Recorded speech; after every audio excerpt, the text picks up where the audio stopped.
दोस्तों नमस्कार। मैं हिम्मत सेठ एक बार फिर आपके सामने उपस्थित हूँ एक नए विषय को लेकर। दोस्तों आज हम बात करेंगे पंजाब की। पंजाब की इसलिए कि पंजाब में अभी चुनाव हुए हैं और ये पंचायत समिति के चुनाव हुए हैं दोस्तों। और इसमें अ, आप पार्टी ने बहुत अच्छा प्रदर्शन किया, जबकि भारतीय जनता पार्टी सबसे पीछे रही। ये इसलिए भी जरूरी बताना कि ये चुनाव अ, मत पत्रों से हुआ, ईवीएम मशीन से नहीं हुआ। और जब ईवीएम मशीन से नहीं होता है तो भारतीय जनता पार्टी की क्या स्थिति हो जाती है, ये आपके सामने है। तो दोस्तों ये निकाय चुनाव में आप पार्टी का बहुत अच्छा प्रदर्शन रहा। बीजेपी प्रदर्शन अपेक्षा से काफी कमजोर रहा। हालांकि बीजेपी पंजाब में कमजोर पार्टी है, इसमें कोई दो राय नहीं है, लेकिन ये प्रदर्शन उससे भी ज्यादा कमजोर लगता है। 2025 जिला परिषद चुनाव में आप पार्टी ने 346 में से 218 सीटें जीती थी, जबकि बीजेपी केवल 7 सीटों पर सिमट गई। पंचायत समिति चुनाव में भी आपने 1529 सीटें जीती और बीजेपी को 73 सीटें मिली, 73। इस तरह हाल के नगर निकाय निकाय चुनाव में आपने 8 में से 5 नगर निगमों पर नियंत्रण हासिल किया और कुल वार्डों का लगभग 48% से अधिक सीटें जीती। सबसे ज्यादा चर्चा इस दावे की हुई जिसमें मुख्यमंत्री भगवत मान और आप नेताओं ने कहा कि बीजेपी के 1,000 से अधिक उम्मीदवार अपनी जमानत तक नहीं बचा पाए। कई मीडिया रिपोर्ट्स में यह दावा प्रकाशित हुआ है। तो दोस्तों ये जो रिजल्ट्स आए हैं, ये ऐसा नहीं है कि ऐसे ही आ गए। वास्तव में आप पार्टी ने अच्छा प्रदर्शन किया चुनाव में, और ग्राउंड पे भी अच्छा प्रदर्शन किया। उनकी सरकार है तो सरकार ने सचमुच अच्छा प्रदर्शन किया ऐसा लगता है। क्योंकि जो आंकड़े हैं, जैसे शिक्षा शिक्षा में नंबर 1 पर है आज, केरल को भी पीछे छोड़ दिया है पंजाब ने।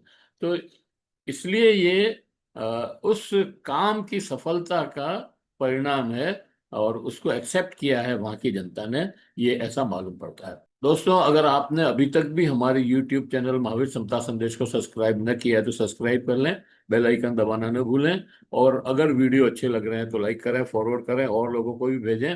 और कमेंट बॉक्स में जाएं, कमेंट लिखें, सुझाव दें। आपके कमेंट और सुझाव हमें और बेहतर करने की ओर अग्रसर करेंगे। आज हम बात कर रहे हैं दोस्तों पंजाब की, उस पंजाब की जिसमें नशे, उड़ता पंजाब फिल्म बनी थी, उसके ऊपर आपको याद हो तो। और बेरोजगारी, कर्ज और पलायन की खबरों का कारण चर्चा में रहता था। लेकिन आज उसी पंजाब को लेकर एक नई चर्चा चल रही है। कहा जा रहा है कि पंजाब के सरकारी स्कूल देश में नंबर 1 बन रहे हैं। सरकारी स्कूलों में बच्चे जेईई और नीट निकाल रहे हैं। सरकार दावा कर रही है कि 4 साल में 65,000 सरकारी नौकरियां दी है।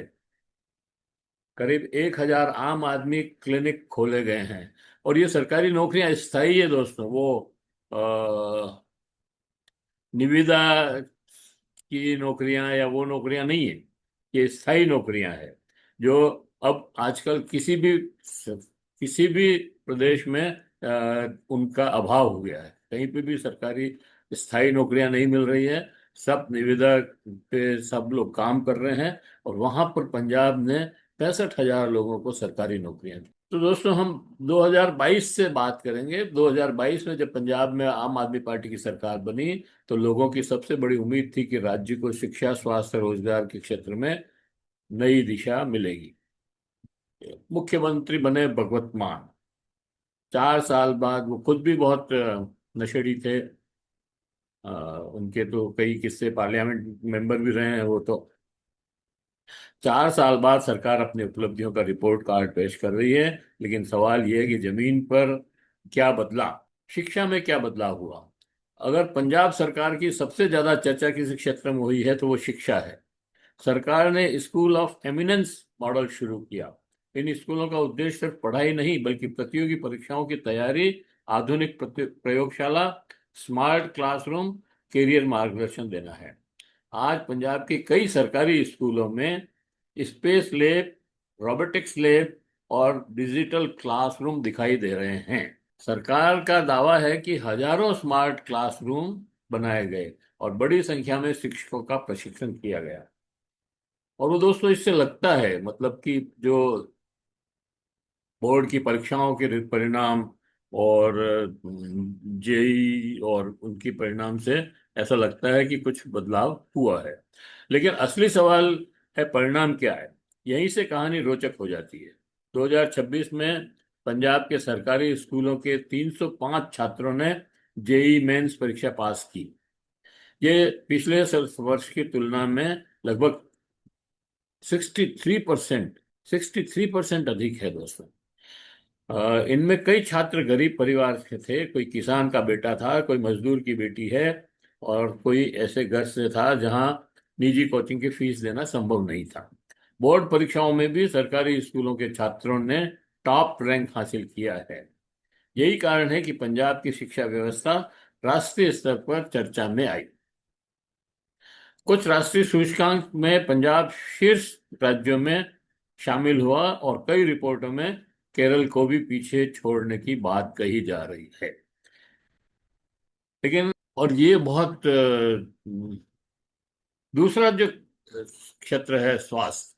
स्वास्थ्य क्षेत्र में भारत की सबसे बड़ी समस्या है ये बीमारी। कई बार परिवार गरीबों में धकेल देती है।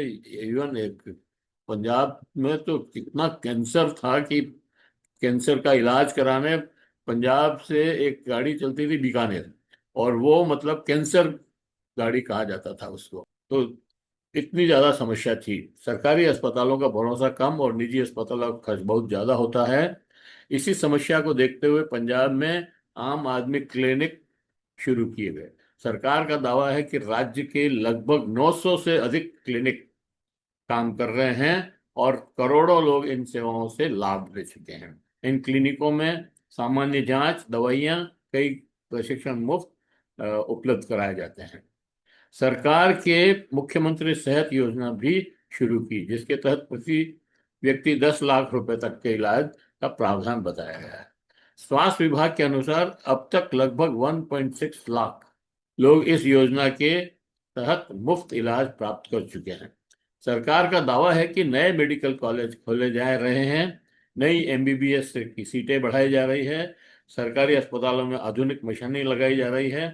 लेकिन स्वास्थ्य क्षेत्र में चुनौतियां खत्म नहीं हुई है। ग्रामीण क्षेत्रों में डॉक्टर की कमी है, विशेषज्ञ चिकित्सक की उपलब्धता और बड़े अस्पतालों पर बढ़ता दबाव, ये समस्या अभी भी मौजूद है।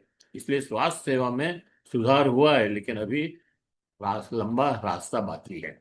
अब आते हैं उस मुद्दे पर जो चुनावों के लिए सबसे महत्वपूर्ण है, रोजगार। सरकार का दावा है कि पिछले 4 वर्षों में 61,000 से लेकर 65,000 से अधिक सरकारी नौकरियां दी गई है। इनमें सबसे ज्यादा भर्ती शिक्षा विभाग में हुई। इसके बाद पुलिस, बिजली विभाग, स्वास्थ्य विभाग और स्थानीय निकायों में नियुक्तियां की गई। सरकार का कहना है कि भर्ती प्रक्रिया मेरिट आधारित और पारदर्शी रही तथा अधिकांश नियुक्तियों पर अदालत में विवाद नहीं हुआ। अगर ये दावा पूरी तरह सही है तो ये पंजाब जैसे राज्य के लिए बड़ी उपलब्धि मानी जाएगी, क्योंकि लंबे समय से युवाओं में ये धारणा बन गई थी कि सरकारी नौकरी बिना सिफारिश या रिश्वत के मिलना कठिन है। बेरोजगारी अभी भी बड़ी चुनौती है, इसमें कोई दो राय नहीं है। विपक्ष जो कह रहा है ये बात सही है। सरकारी नौकरियां बढ़ी है, लेकिन निजी निवेश और उद्योगों में अपेक्षाकृत अभी नहीं हुई है।